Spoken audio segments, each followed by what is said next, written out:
Assalamualaikum warahmatullahi wabarakatuh. Perkenalkan, nama saya Febri Lestari dari jurusan Bimbingan Konseling Pendidikan Islam IAIN Salatiga. Di sini saya akan menampilkan sebuah video tentang praktik konseling dengan menggunakan teknik RIBT, di mana salah satu teknik di pendekatan ini saya menggunakan dispute kognitif. Nah, salah satu konseli kita yang bernama Novita Indriani, dia seorang mahasiswa. Dan sekarang dia sedang mengalami masalah gangguan emosional dan gangguan sikap, di mana gangguan emosional ini diakibatkan oleh cara dia berpikir irasional, cara dia berpikir negatif yang menimbulkan gangguan emosional. Sehingga dengan pendekatan ini, pendekatan RIBT, membantu dia untuk mengubah cara berpikir irasional menjadi rasional. Untuk lebih jelasnya, silahkan tonton video ini.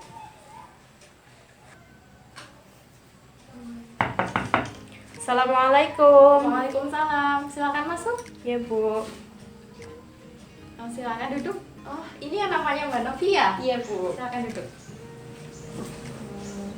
Gimana kabarnya, sehat? Alhamdulillah baik. Alhamdulillah kalau begitu. Kuliahnya lancar? Ya seperti itulah Bu. Ada yang lancar, ada yang kurang lancar, ya begitulah. Gak apa-apa. Gimana? Ada ingin yang ditanyakan atau gimana? Jadi kalau hari ini saya mau konsultasi gimana Bu? Bisa nggak melakukan konseling? Iya. Sekarang ini mungkin Ibu sedang free, tapi kira-kira nanti sekitar jam 11 mungkin Ibu ada rapat. Jadi kita punya waktu sekitar 40 menit untuk melakukan sesi curhat. Katanya Mbak Novi ingin curhat kan? Iya. Nah, jadi ada waktu 40 menit sebelum jam 11 ini. Jadi gimana? Mau konseling hari ini?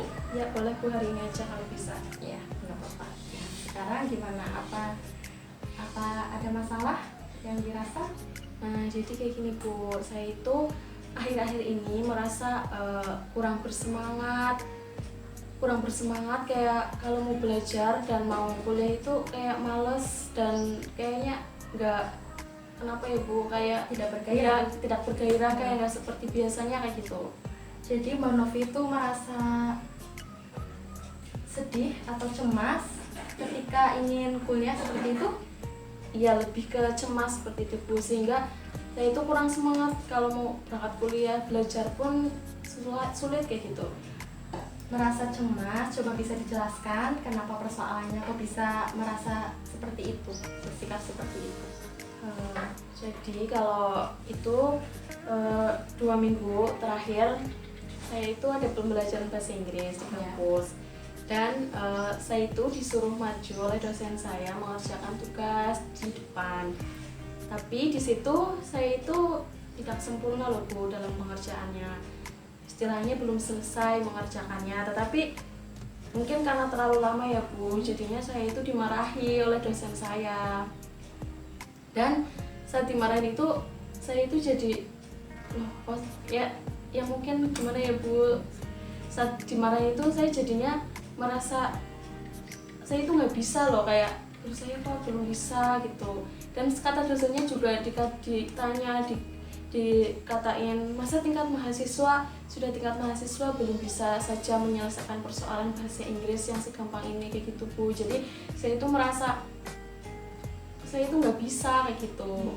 Jadi Mbak Novi merasa rendah diri karena tidak bisa menjawab semua soal di depan kelas oleh dosen seperti itu? Iya Bu, dan saya juga merasa malu pertama karena dimarahin di depan kelas, terus saya merasa bodoh di situ karena ya tidak bisa mengerjakan soal sesuai dengan harapan Bapak dosen, dan itu juga berakibat jadi saya malas belajar kalau di rumah gitu. Saya juga dapat merasakan apa yang Mbak Novi rasakan. Pasti ini sangat sulit ya. Iya Bu.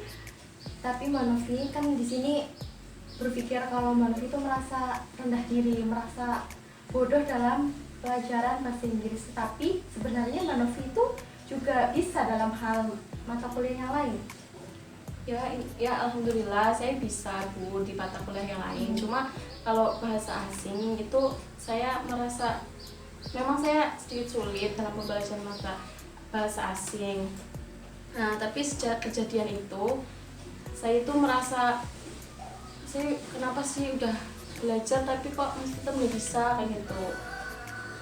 Dan saya juga nggak bisa semangat, kurang konsentrasi, jadi saya itu males buat belajar gitu. Nah, coba Mbak Novi pikirkan kembali. Mbak Novi itu merasa rendah diri dan merasa kecewa karena dimarahi oleh dosennya karena tidak bisa menjawab semua soal. Padahal Mbak Novi bisa di makul yang lain, Mbak Novi juga semangat di makul yang lain, tapi gara-gara Mbak Novi itu dimarahin oleh dosen, jadi Mbak Novi kurang semangat dan kurang konsentrasi. Coba pikirkan apa dampaknya kalau Mbak Novi itu menjadi kurang semangat dan konsentrasi hanya karena satu gagal di salah satu makul saja. Apa coba dampaknya? Nah, sejak dampak kejadian itu, saya jadi malas belajar. Terus yang kedua itu, tentu kalau berangkat ke kampus saya itu takut, cemas, apalagi kalau soal tunjuk-tunjukkan kayak gitu lagi ya Bu. Terus kalau belajar konsentrasinya menurun, ya mungkin akibatnya nilai saya jadi turun juga, baik makul bahasa Inggris maupun makul yang lain Bu, kayak gitu. Nah, Mbak Novi kan juga sudah berpikir kalau dampaknya itu tidak baik, bahwa Mbak Novi itu merasa cemas lalu berdampak pada kurangnya semangat dan menimbulkan nilai belajarnya itu, hasil belajarnya menjadi tidak baik. Nah, kalau begitu Mbak Novi apa yang ingin dilakukan? Masa terus-menerus harus merasakan seperti itu? Tindakan apa yang sebaiknya kamu lakukan? Kalau kamu terus-terus berpikir seperti itu kan pasti tidak baik. Mungkin gimana ya Bu biar menghilangkan rasa itu? Apakah saya bisa mengurangi rasa malu saya? Bisa nggak ya Bu? Menurunkan rasa malu saya, mengurangi, jadi saya nggak malu lagi kayak gitu. Itu bisa menjadi salah satu bagaimana tindakan kamu. Jadi kamu tuh malu saat itu saja, tapi itu bisa menjadi proses belajar kamu agar bisa lebih baik di dalam makul bahasa Inggris. Dengan cara tadi kamu mengatakan bahwa saya harus bisa menurunkan rasa malu saya akibat kejadian itu. Terus setelah itu kan teman-teman pasti akan terbiasa dengan kejadian yang kemarin. Jadi lebih meningkatkan semangat kamu dalam belajar bahasa Inggris. Coba sekarang dari tindakan kamu, apa rencana kamu agar bisa menambah semangat setelah menurunkan tingkat rasa malu kamu? Jadi selain menurunkan tingkat rasa malu, saya harus bersemangat dalam pembelajaran. Itu harus jelas karena kita sebagai mahasiswa harus tetap belajar. Terus mungkin kalau biasanya saya semangat kalau belajarnya itu pakai peta konsep yang tertata gitu loh Bu. Bagus. Mungkin apakah itu bisa diterapkan di pembelajaran bahasa Inggris? Hebat. Nah, itu malah lebih memudahkan kamu dalam belajar. Bagaimana membuat peta konsep, terus seperti itu agar bisa memahamkan. Jadi kamu tidak jenuh dan tidak merasa takut jika harus berhadapan dengan mata kuliah bahasa Inggris. Lalu, kamu ingin seterusnya seperti apa?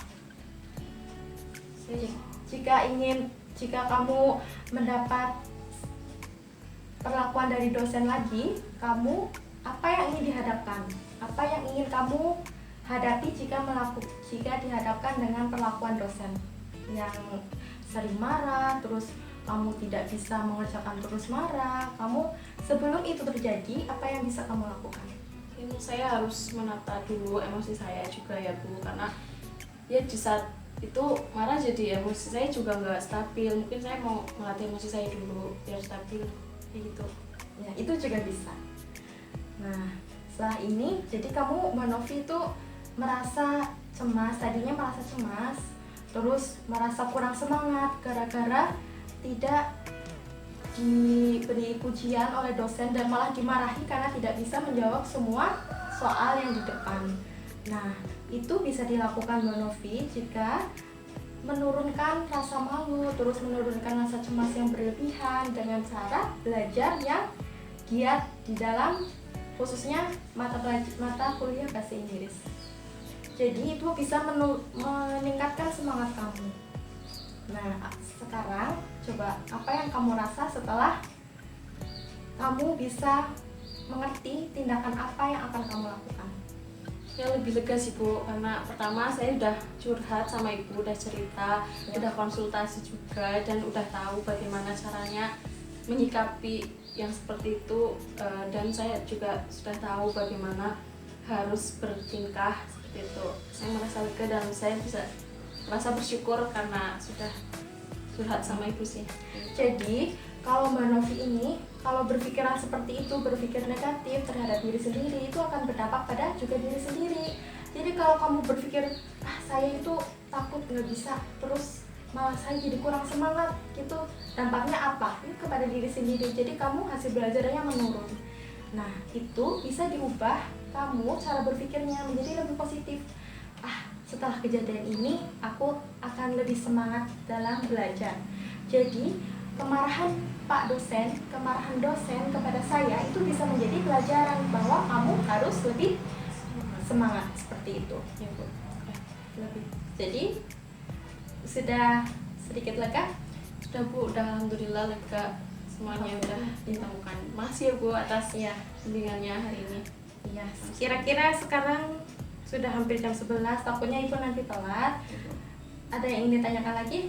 Udah Bu, saya udah. Berarti tidak ada yang mengganjal ya? Alhamdulillah. Makasih ya Bu. Ya, semoga kalau ada yang mengganjal atau masih ada yang ditanyakan, kalau ada masalah nggak apa-apa, datang ke sini saja. Semoga Ibu nanti bisa membantu, memberi saran, tapi tetap kamu harus berpikir positif terhadap apa yang terjadi kepada kamu, seperti itu. Ya Bu. Makasih Bu, terima kasih. Sama-sama. Hati-hati di jalan ya. Ibu pamit ya Bu. Iya. Terima kasih. Lebih seperti itu video praktek konseling menggunakan teknik RIBT. Jadi intinya di video kali ini adalah bagaimana pendekatan RIBT mengubah seorang konseling cara berpikir yang irasional menjadi rasional dengan bantuan seorang konselor. Kurang lebih seperti itu. Mohon maaf apabila banyak kesalahan, apabila banyak kekurangan. Terima kasih. Wassalamualaikum warahmatullahi wabarakatuh.